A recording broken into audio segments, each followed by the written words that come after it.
Durante muito tempo, o vício foi apontado como uma falha moral, como se fosse um defeito de caráter estampado na alma, como se algumas pessoas simplesmente escolhessem se perder, enquanto outras escolhessem permanecer fortes. Mas essa leitura é superficial e muito injusta. É como julgar um incêndio olhando apenas para as chamas e ignorando as brasas que arderam silenciosamente durante anos debaixo do chão. Quando o fogo finalmente aparece, ele não começou naquele momento. Ele começou muito antes, naquilo que ninguém viu, naquilo que ninguém percebeu, naquilo que ninguém cuidou. O vício não nasce do desejo de se destruir. Ele nasce do desejo urgente de parar de doer. Nasce quando a dor se torna grande demais para ser carregada sozinho e invisível, demais para ser percebida pelos outros. Muitas pessoas não entram no vício buscando prazer, entram buscando descanso. O intervalo de silêncio dentro de uma mente que nunca descansa. A filosofia humana sempre reconheceu que o ser humano não busca apenas prazer, ele busca sentido, pertencimento e alívio do sofrimento. Quando essas bases são feridas, a pessoa passa a procurar substitutos emocionais que ofereçam algum tipo de compensação. O vício frequentemente surge nesse espaço, não como uma escolha consciente, mas como uma tentativa de sobreviver emocionalmente. Como ensina o médico e pesquisador Gabor Maté, a pergunta correta nunca é por que o vício, mas sim por que a dor. Essa mudança de pergunta transforma completamente o nosso olhar. O foco deixa de ser o comportamento e passa a ser o sofrimento que o sustenta. O vício deixa de ser apenas um erro e passa a ser compreendido como uma linguagem. A linguagem de uma dor que nunca encontrou escuta suficiente. Pesquisas conduzidas por Vincent Phillips e ampliadas por Nadine Burke Harris demonstraram que experiências adversas na infância estão profundamente associadas a dificuldades emocionais e comportamentais na vida adulta, incluindo as dependências. Essas experiências não determinam o destino de uma pessoa,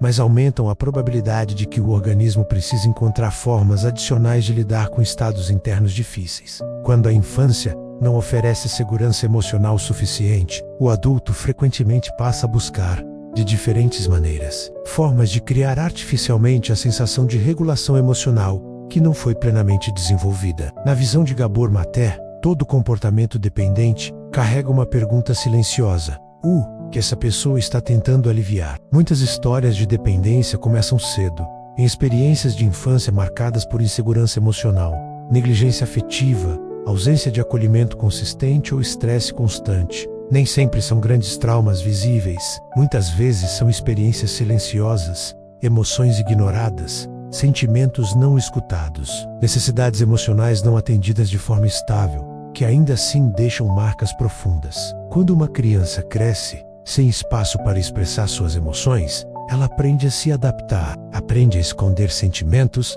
a suportar o desconforto sozinha e a não demonstrar dor para preservar vínculos importantes. Essa adaptação, que inicialmente é necessária para sobreviver, pode mais tarde se transformar em uma desconexão interna. O vício surge, então, como uma tentativa de criar artificialmente aquilo que faltou: regulação emocional, conforto interno e uma sensação de segurança. As experiências traumáticas não permanecem apenas como lembranças na nossa mente. Elas ficam registradas no corpo, na forma de sensações, reações emocionais e padrões automáticos de comportamento. Muitas vezes, a pessoa não consegue explicar racionalmente porque sente uma ansiedade intensa, uma tensão constante ou um desconforto aparentemente sem motivo, mas o corpo se lembra. Nesse cenário, os comportamentos compulsivos funcionam como tentativas de alterar esses estados internos que parecem insuportáveis. Por alguns minutos, a mente desacelera, o peito relaxa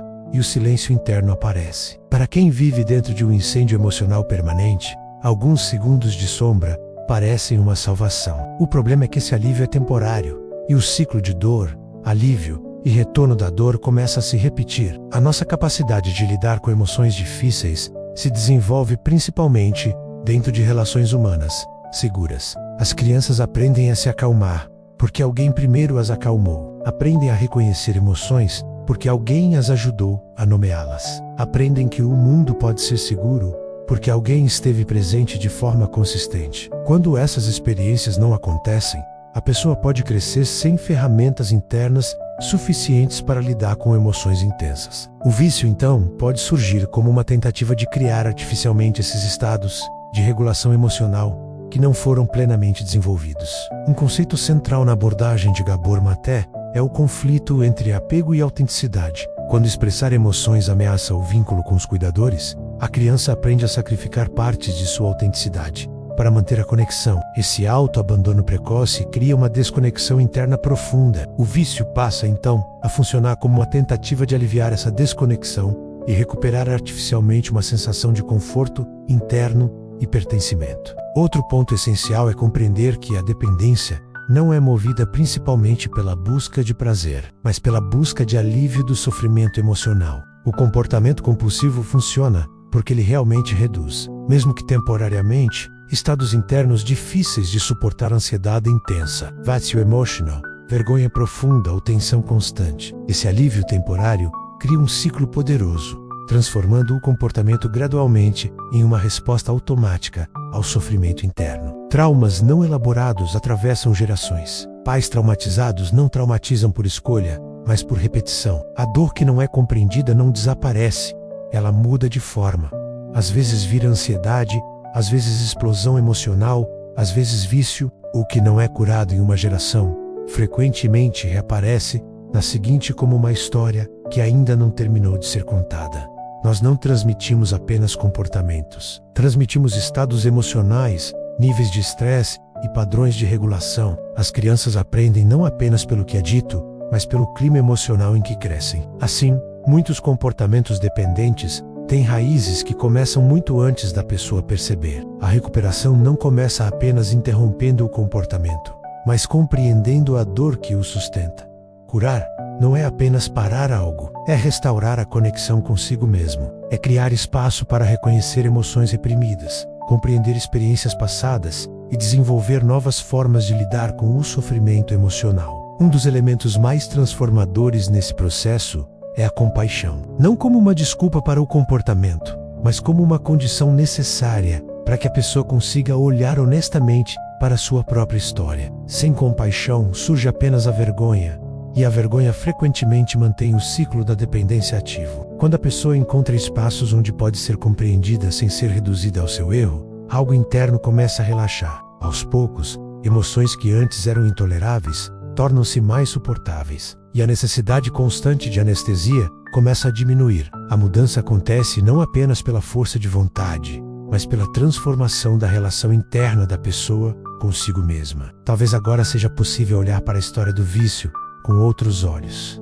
Durante muito tempo vimos apenas as chamas, mas raramente olhamos para as brasas invisíveis, a dor não escutada, o medo não acolhido, a solidão que ninguém percebeu. E quando começamos a cuidar dessas brasas, algo surpreendente acontece. O incêndio deixa de precisar existir. Ninguém escolhe o vício. As pessoas apenas escolhem, muitas vezes sem perceber, a única forma que encontraram de não sentir uma dor que parecia impossível de carregar sozinhas. E quando essa dor encontra presença, compreensão e compaixão suficientes, o sistema interno começa a aprender algo novo, que sentir não é mais perigoso, que existir não precisa mais ser uma luta constante. A cura raramente acontece de uma vez. Ela acontece em pequenos momentos de reconexão, quando alguém finalmente consegue falar o que nunca disse, quando uma emoção antes evitada consegue ser sentida sem vergonha, quando a pessoa percebe que não precisa mais fugir de si mesma, porque no fundo, o ser humano nunca buscou o vício.